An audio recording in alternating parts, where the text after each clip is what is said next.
கடன் உன்னை தூங்க விடலையா? ஃபோன் ரிங்கானாலே இதயம் வேகமாக துடிக்குதா? தெரியாத நம்பர்னா உடனே சைலண்ட்ல போடுறியா? மெசேஜ் வந்தாலே இதே கேள்வி, இஎம்ஐ தானா? வெளியில யாருமே உன்னை அடிக்க மாட்டாங்க, ஆனால் கடன் என்ன செய்து தெரியுமா? அது சத்தம் இல்லாமல் உன் தலையை கீழே குனிய வைக்குது.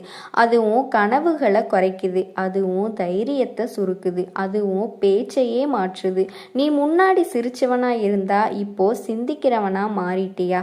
ஒரு விஷயம் நினைவில் வச்சுக்கோ, கடன் அப்படிங்கிறது பண பிரச்சனை இல்லை, அது கட்டுப்பாடு. உன்னை கட்டுப்படுத்த ஆரம்பிச்சா எதுவுமே எதிரி தான். இன்று நம்ம பேச போகிறது கடனை அடைக்கிறது எப்படி அப்படிங்கிறதல்ல, கடன் உன்னை அடக்காமல் நீ அதை அடக்குவது எப்படி என்பதுதான். இப்போ கேள்வி ஒன்று, நீ கடனுக்கு அடிமையா அல்லது இன்னும் உன் வாழ்க்கையோட அரசனா இருக்கிறாயா? கடன் உன்னை எப்படி உடைக்கிறது? கடன் முதலில் பணத்தை எடுக்காது, அது தைரியத்தை எடுக்கிறது.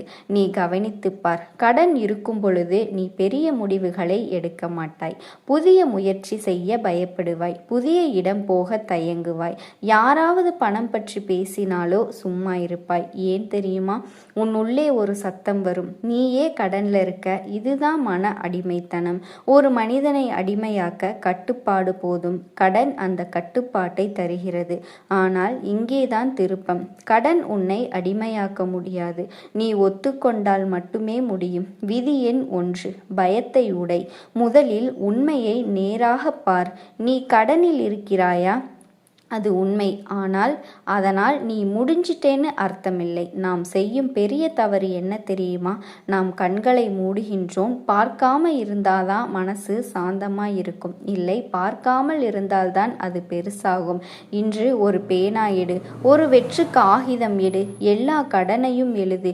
எவ்வளவு தொகை, எவ்வளவு வட்டி, யாரிடம், கடைசி தேதி. எழுதும் பொழுது உனக்கு பயம் வரும், வியர்க்கலாம், தலைவலிக்கலாம். ஆனால் அந்த நிமிடத்திலிருந்து நீ ஓடுறவன் இல்லை, நீ எதிர்கொள்கின்றவன். பயம் ஒரு நிழல் மாதிரி. நீ திரும்பி நின்னா அது குறையும், திரும்பி ஓடினா அது பெருசாகும். ஒரு உண்மை காட்சி. ஒரு மனிதன் சம்பளம் மாதம் 35,000, கடன் மொத்தம் 4.8 லட்சம். அவன் என்ன செய்தான் தெரியுமா?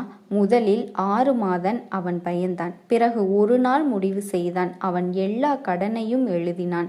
அவன் கணக்கு பார்த்தான். அவன் உணர்ந்தான், இது முடியாத விஷயம் இல்லை. அந்த ஒரு நாளிலிருந்து அவன் மனசு லேசானது. பணம் குறையவில்லை, பயம் குறைந்தது. அதுவே முதல் வெற்றி. பகுதி 2, வாழ்க்கையை குறை, இலக்கை இல்லை. கடன் இருக்கும் பொழுது மக்கள் 2 தவறு செய்கிறார்கள். ஒருவர் இன்னும் கடனை வாங்குவார், மற்றொருவர் கனவை விட்டுவிடுவார். இரண்டும் அழிவுதான். தற்காலிக சிரமம் நிரந்தர சுதந்திரத்திற்கு வழி. 1 வருடம் சாதாரணமாக வாழ முடியும். பிரம்மாண்டம் வேண்டாம், காட்சிக்கு செலவு வேண்டாம், பிரபலமாக தைரியம் வேண்டாம். நினைவில் வைத்துக்கொள், வாழ்க்கை அவமானம் இல்லை, அது ஒரு தந்திரம். நீ செலவை குறைத்தவுடன் நீ கட்டுப்பாட்டை பிடிக்கிறாய். கடன் இருக்கும் பொழுது செய்ய வேண்டிய 5 செயல்கள். தேவையில்லாத சப்ஸ்கிரிப்ஷனை நிறுத்து. வீண் அவுட்டிங் குறை. கேஷ்லெஸ் டிரான்சாக்ஷன் செய். கிரெடிட் கார்டு யூஸ் தற்காலிகமாக நிறுத்து. எமர்ஜென்சி யூஸை தொடங்கு. இது தியாகம் இல்லை, இது மறுசீரமைக்கு விதி.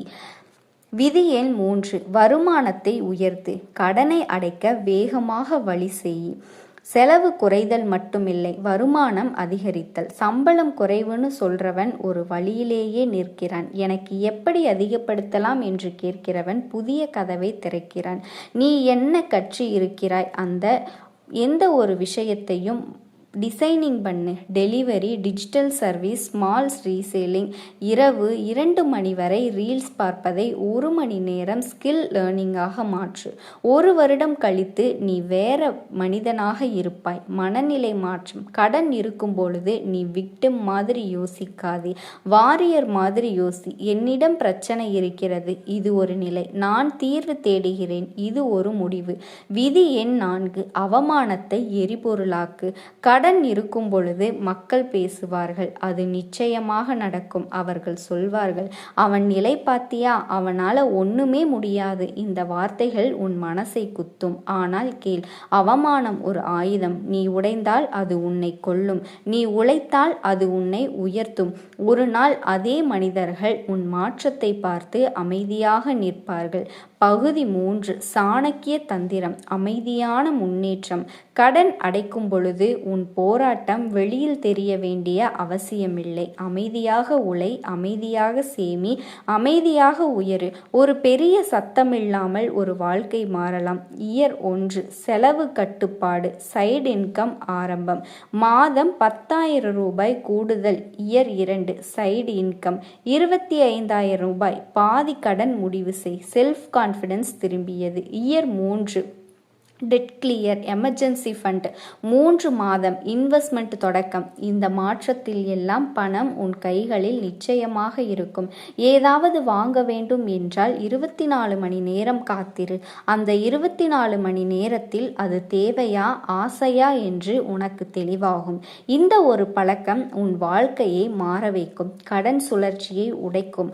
உளவியல் கடன் ஒரு சுழற்சி. கடன் மன அழுத்தம், தவறான முடிவு. மேலும் கடன் இந்த சுழற்சியை உடைக்க வேண்டுமானால் ஒரு இடத்தில் நீ நிறுத்த வேண்டும் என்று சொல்ல வேண்டும்.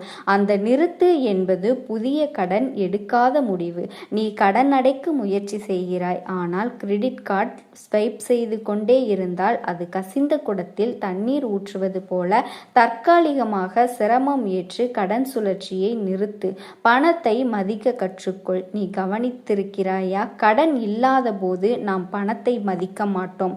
ஆனால் கடன் வந்தவுடன் ஒவ்வொரு ரூபாயும் அர்த்தமுள்ளதாக மாறுகிறது. அதனால் இதை ஒரு பாடமாக நீ எடுத்துக்கொள். இன்று முதல் ஒவ்வொரு ரூபாய்க்கும் வேலை கொடு. உன் பணம் எங்கே போகிறது என்று தெரிந்திருக்க வேண்டும். எனக்கு தெரியவில்லை என்ற பதில் ஒரு ஆபத்தான பதில். பணம் உன் வாழ்க்கையின் இரத்த ஓட்டம். அது எங்கே கசிகிறது என்று தெரிந்திருக்க வேண்டும். உன் சுற்றம் முக்கியம். கடன் அடைக்க முயற்சி செய்யும் பொழுது உன் சுற்றத்தில் உள்ளவர்கள் யார்? செலவுக்கு தூண்டும் நண்பர்களா அல்லது சேமிக்க ஊக்குவிப்பவர்களா? நீ சிம்பிளாக வாழ நினைத்தால் சிலர் கிண்டல் செய்வார்கள். என்னடா இப்படி மாறிட்ட, பணம் இல்லையா? அவர்களுக்கு நீ பதில் சொல்ல வேண்டாம். இன்று அவர்கள் சிரிப்பார்கள், நாளை அவர்கள் கேட்பார்கள். நினைவில் வைத்துக்கொள், உன் வாழ்க்கை உன் பொறுப்பு. அவர்களின் கருத்து இல்லை. அமைதியான உழைப்பு. கடன் அடைக்கும் காலம், அமைதி இல்லாத காலம். சோசியல் மீடியா கம்பேரிஷனை நிறுத்து. மற்றவர்களின் வாழ்க்கையை பார்த்து மனமுடையாத நீ உன் பாதையில் நடக்க வேண்டும். ஒரு விதை மண்ணுக்குள் போகும் பொழுது அது சத்தம் போடாது, ஆனால் அது ஒரு நாள் மரமாக மாறும். இன்று நீ விதை நிலை, அதை ஏற்று நெருக்கடியை வலிமையாக்கு. கடன் காலம் உன் மன தசைகளை காட்டும் காலம். நீ இப்பொழுது கற்றுக்கொள்கின்ற இந்த ஒரு ஒழுக்கம் உன் வாழ்க்கை முழுவதும் உன்னை காப்பாற்றும். நீ இப்பொழுது கற்றுக்கொள்கின்ற இந்த பொறுமை உன் எதிர்கால வெற்றிக்கு ஒரு அடித்தளம். ஒரு நாள் நீ நிச்சயமாக முன்னேறுவாய். இந்த காலத்தை நினைத்து நன்றி சொல்வாய். ஏனென்றால் இந்த காலம்தான் உன்னை உருவாக்கியது. உன் எதிர்காலத்தை கற்பனை செய். கண்களை மூடி ஒரு காட்சி பாரு. கடன் இல்லாத நீ. ஒரு போன் ரிங்கானாலும் பயமில்லை. இஎம்ஐ ரிமைண்டர் இல்லை. மனசு லைட் ஆகும். நாட்டு நடப்பு நேராக அந்த மனிதன் நீதான். அவன் இப்பொழுது உருவாகிறான். ஒவ்வொரு ஒழுக்கத்திற்கும் அந்த மனிதனுக்கான ஒரு படி. பகுதி 12. 5 ஆண்டு திட்டம். 1 வருடம் கடன் கட்டுப்பாடு. 2 வருடம் முழு கடன் தீர்வு. 3 வருடம் எமர்ஜென்சி ஃபண்ட். 4 வருடம் முதலீடு. 5 வருடம் பாசிவ் இன்கம். இது கனவு இல்லை, இதுதான் திட்டம். திட்டமில்லாதவன் கனவில் வாழ்வான். நிச்சயமாக திட்டமிட்டவன் உண்மையில் வெல்வான்.